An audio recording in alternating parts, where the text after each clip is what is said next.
today is the situation in Syria. So over the last few days, the dictator of Syria used chemical weapons against his own citizens once again, and the footage broke on TV. Now, as you recall, the last time there was a public use of chemical weapons and the news broke on TV, President Trump lobbed a couple of missiles into Syria.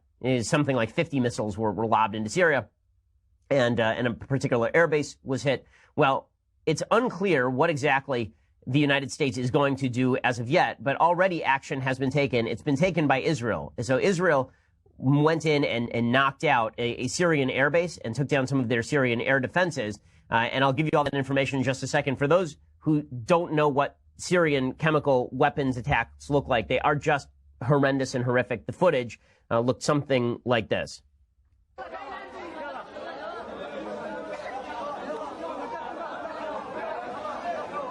So you can see these children are, being treated. They're being washed off with water because they've all been doused with chemical weapons. A lot of these folks have died of suffocation. Something like 100 people died of suffocation. These are children. These are small children. So obviously, when you see images like this, it's absolutely horrific.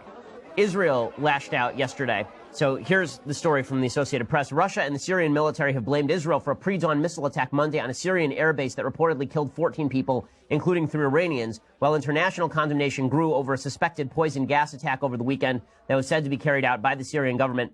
Opposition activists said 40 people died in the chemical attack, blaming President Bashar Assad's forces. The UN Security Council planned to hold an emergency meeting Monday to discuss the chemical attack. Well, whoop-de-doo with the UN Security Council. Russia sits on the UN Security Council. Russia is the great sponsor state of the Syrian regime, so nothing is going to happen in the UN Security Council. We should pull all of our money from that awful institution. If you want to know how terrible the UN is, understand that Syria is about to sit on the Committee for the Regulation of Chemical and Biological Weapons. No, that is not a joke. That is a real, actual thing.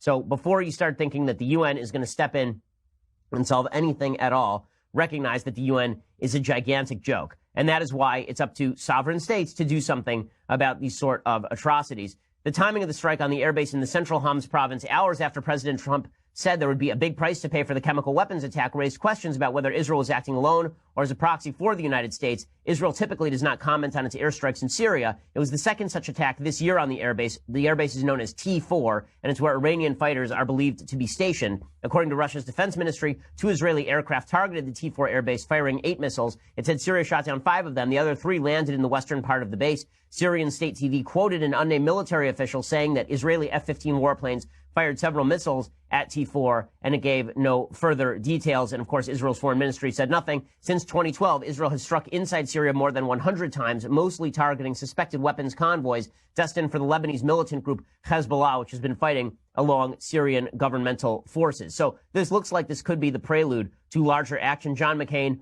and one of the people, Senator McCain, has been pushing for larger action in Syria for a long time. He's wanted to topple the Syrian regime for years and years, and he suggested that we arm Syrian rebels. One of the problems with that at the time is it wasn't clear who the Syrian rebels actually were. Were they all kind, gentle, nice people, or were some of them associated with terrorist groups the way that some of the people we armed in Libya were? That was unclear at the time. It led to a lot of Republican pushback. Here's what Senator McCain had to say. He said, President Trump last week signaled to the world that the United States would prematurely withdraw from Syria. We didn't have a chance to talk about this last week, but Trump did say he wanted to withdraw from Syria, and immediately, within days, Bashar Assad was using chemical weapons on his own citizens. That's why President Trump's rhetoric actually matters, and to pretend otherwise is foolish. McCain continues, Bashar Assad and his Russian and Iranian backers have heard him, and emboldened by American inaction, Assad has reportedly launched another chemical attack against innocent men, women, and children, this time in Douma. Initial accounts show dozens of innocent civilians, including children, have been targeted by this vicious bombardment designed to burn and choke the human body and leave victims writhing in unspeakable pain. Crimes against humanity have become Assad's trademarks in his relentless campaign against the people of Syria that has killed more than 500,000 people and forced 11 million people from their homes, according to John McCain.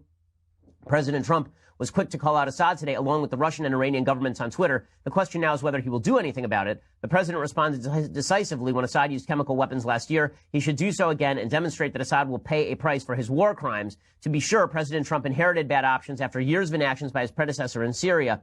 History will render a bitter judgment on America for that failure, but no one should believe that we are out of options. We can and should change course, starting with a comprehensive strategy that lays out clear objectives for our mission there. Well, that is the big question, is what are the objectives going to be for the mission there? because foreign policy isolationists, people like Ann Coulter or Rand Paul, they would say we have no interest in Syria whatsoever. So terrible things are happening there, awful humanitarian crisis, but humanitarian crises are happening all over the world. It is not the job of the United States to stop every humanitarian crisis. It all depends on the sort of blood and treasure America will have to expend in order to stop those humanitarian crises. Well, that's obviously true. We have to calculate each individual situation on its own. But the situation on Syria has fundamentally changed in the several years since President Obama allowed Bashar Assad to get away with his chemical weapons attack. Here's what President Trump tweeted after the chemical weapons attack. He tweeted, quote, "Many dead, including women and children, in mindless chemical attack in Syria.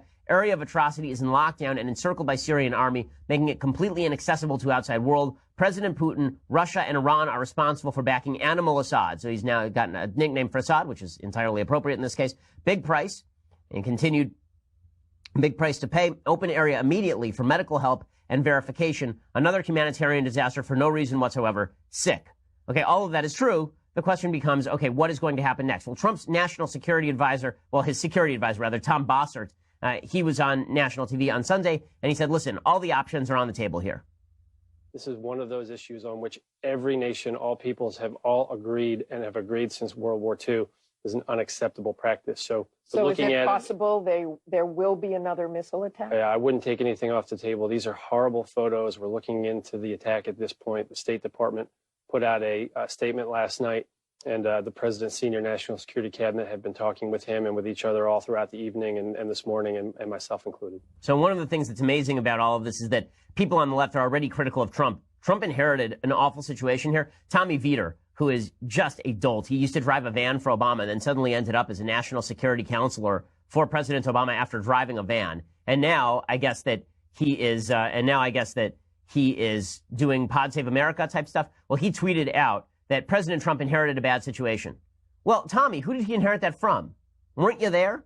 I mean, all of you were there at the time. Now, there were those of us who opposed President Obama's quote-unquote pinprick strike in Syria. The reason being that if you send a missile into Syria and then you do nothing else, you actually embolden the Iranians and you embolden the Syrians and you embolden the Russians. Nobody expected that President Obama was going to give away the store to the Russians. If you recall back to 2013, Bashar Assad used chemical weapons. Barack Obama then drew a red line in the sand.